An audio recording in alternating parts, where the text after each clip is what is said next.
move to bring private players in railways is facing a lot of criticism, especially from the opposition parties, especially Congress and other parties are saying that what's the need for this right now? मैं समझता हूं कि Congress party एकदम दिशाहीन हो गई है और उनको खुद को ही पता नहीं कि उनकी क्या पॉलिसीज रही हैं पास्ट में और वो देश के सामने किस प्रकार का डेवलपमेंट मॉडल देना चाहते हैं। हमारी जो कल्पना है कि पब्लिक प्राइवेट पार्टनरशिप में अच्छी मॉडर्न ट्रेन जो विश्व भर में जनता की सेवा करती हैं, लोगों को अच्छा सुगम यात्रा देती हैं, ऐसी ट्रेन भारत में भी आए। अब ये ट्रेन आएंगी तो इसमें लेटेस्ट टेक्नोलॉजी की कंफर्टेबल ट्रैवल वाली ट्रेन होंगी, बड़े पैमाने पे निवेश होगा इन ट्रेन को लाने के लिए, हाई स्पीड पे चलेंगी और भारतीय रेल का जो पैसा नॉर्मल कोर्स में ऐसी ट्रेन लाने में लगता, वो पैसे से हम aspirational districts, north east India, Jammu Kashmir ऐसे इलाकों में रेलवे का विस्तार कर पाएंगे। साथ ही साथ ये मॉडर्न टेक्नोलॉजी भारत में आएगी तो मेक इन इंडिया के तहत यहाँ पे ट्रेनें बनेंगी, भारत की भी रिक्वायरमेंट पूरी करेंगी और हम इसका निर्यात एक्सपोर्ट भी कर पाएंगे।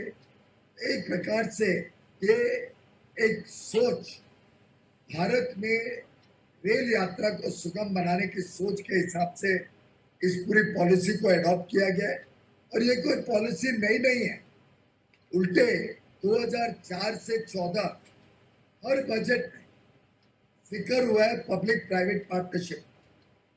2005 में चिदम्बरम जी ने जब बजट रखा उन्होंने कहा government will recognise the leading role played by the private sector and provide a supportive policy environment and stable tax policy।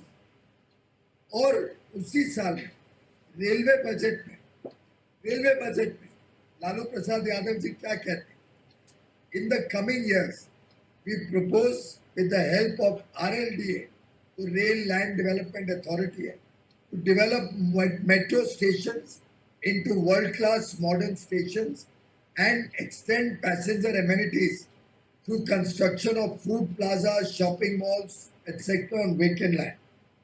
उसी में उस स्पीच में कहते हैं several PPP initiatives are being taken to garner resources through non-traditional methods for modernization and development of railways to provide enhanced facilities for users। और ये हर साल की बजट थी, 2006 में, 2007 में, 2008 में, 2009 में, हर वर्ष की बजट स्पीच में या रेलवे बजट स्पीच में इसका जिक्र हुआ है। 2007 में चिदम्बरम जी कहते हैं public private partnership model has enabled greater private sector participation in the creation and maintenance of infrastructure। ऐसे ही लालू प्रसाद यादव कहते हैं 2008 की बजट स्पीच में कि हमारे पास प्लान है 2.5 लाख करोड़ 5 साल में इन्वेस्ट करने। However, it would be difficult to finance such a large investment program solely from railways' own sources। Therefore, we have started many PPP schemes for attracting investment of 1 lakh crore। तो मैं समझता हूँ कांग्रेस और उनके मित्र पक्ष और उस समय तो लेफ्ट पार्टीज भी इनकी समर्थन में, आपको याद होगा लेफ्ट तो आज का कम्युनिस्ट पार्टीज वो भी इनके समर्थन में 2004 से 9 में सरकार में शामिल। तो मैं समझता हूँ पूरी तरीके से बेबुनियाद आरोप है।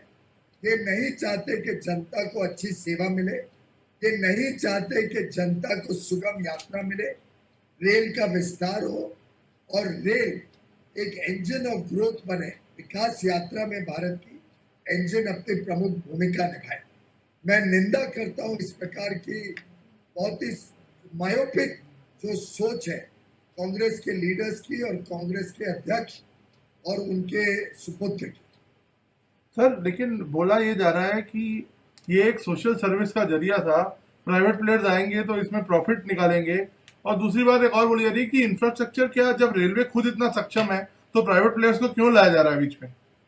मैंने जैसे बताया कि रेलवे की रिक्वायरमेंट तो बहुत अधिक है जो आज के पास रिसोर्सेज है उसके निस्बत। अब रेलवे ने अगले 12 साल में 50 लाख करोड़ रुपए का निवेश प्लान किया है, जिससे बड़े पैमाने पे रेल लाइनें लगे, अच्छी मॉडर्न रोलिंग स्टॉक लगे, ट्रेनें बने, फ्रेट के सुविधाएं बढ़े, जिससे लॉजिस्टिक्स का कॉस्ट कम हो और हम अंतर्राष्ट्रीय बाजार में कंपेटिटिव हो सके। मेक इन इंडिया के तहत भारत में और मौके मिले, निवेश के भी और नौकरी के भी। अब ये सब चीजें कोई नई नहीं है। 1991 के बाद लगातार सरकार और प्राइवेट सेक्टर मिलकर देश की अर्थव्यवस्था को मजबूत करें और विकास यात्रा को गति दें, उस काम को हम आगे लेके जा रहे हैं। और जहां रही बात सोशल सर्विस की, जितनी सोशल ऑब्जेक्टिव प्रधानमंत्री मोदी सरकार ने देश के लिए, देश के गरीबों के लिए और गरीब यात्रियों के लिए किए, मैं समझता हूँ आज के पहले कोई सरकार ने नहीं। जितना ज्यादा गरीबों को सुविधा, ये कोविड के समय देख लीजिए, प्रधानमंत्री गरीब कल्याण योजना के तहत जितने काम हुए हैं, शायद आज के पहले कोई आपदा में कोई सरकार ने नहीं की। प्रधानमंत्री अन्न योजना के तहत जिस प्रकार से लगभग 6 महीने के लिए मुफ्त में राशन दिया गया है गरीबों को और 80 करोड़ लाभार्थी है, मैं समझता हूँ भारत के आजादी के बाद ये पहली सरकार है जिसने गरीबों के लिए इतने सारी योजनाएं लाई है। सामाजिक दृष्टिकोण जितना प्रधानमंत्री नरेंद्र मोदी का है, मैं समझता हूँ और कोई सरकार ने आज तक नहीं। सर एक बात ये जताई जा रही है कि प्राइवेट प्लेयर्स आएंगे, फैसिलिटीज बढ़ेंगी तो दाम भी बढ़ेगा और गरीब लोगों के लिए इसको अफोर्ड करना मुश्किल हो जाएगा। देखिए, गरीबों के लिए तो हम अपनी ट्रेन व्यवस्था चला ही रहे हैं, कोई रेलवे थोड़ी हमने प्राइवेटाइज कर। भारतीय रेल देश की संपत्ति है, आगे भी देश की संपत्ति रहेगी और देश की जनता की, देश के गरीबों की सेवा करती रहे।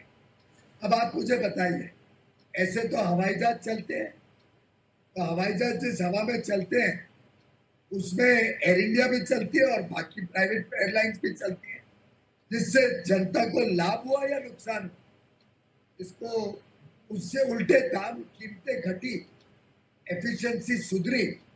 आप बताइए, पहले 2000-3000 रुपए में दिल्ली से मुंबई को जा सकता था, आज हवाई यात्रा में सस्ती टिकटें भी मिलने लग गई है।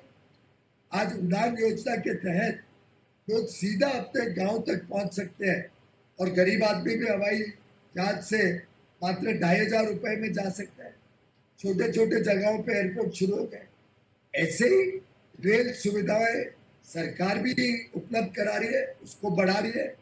पिछले साल हमने 1,60,000 करोड़ सरकारी निवेश से रेल की सुविधाएं बढ़ाई। तो मैं समझता हूँ ये एक छोटी पहल है कि निजी क्षेत्र भी, प्राइवेट सेक्टर भी देश की विकास यात्रा में अपना योगदान दे सके।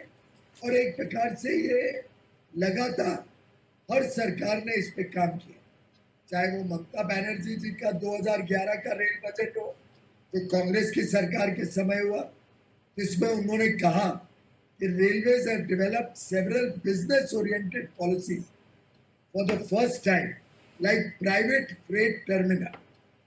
उसी में उन्होंने कहा है, propose to set up 2 more wagon units under public private partnership mode. अब कांग्रेस की भी योजना अगर विस्तार की थी तो वो निजी क्षेत्र के साथ ही। दुर्भाग्य ये है कि वो पूरी तरीके से विफल हुए, फेल हुए।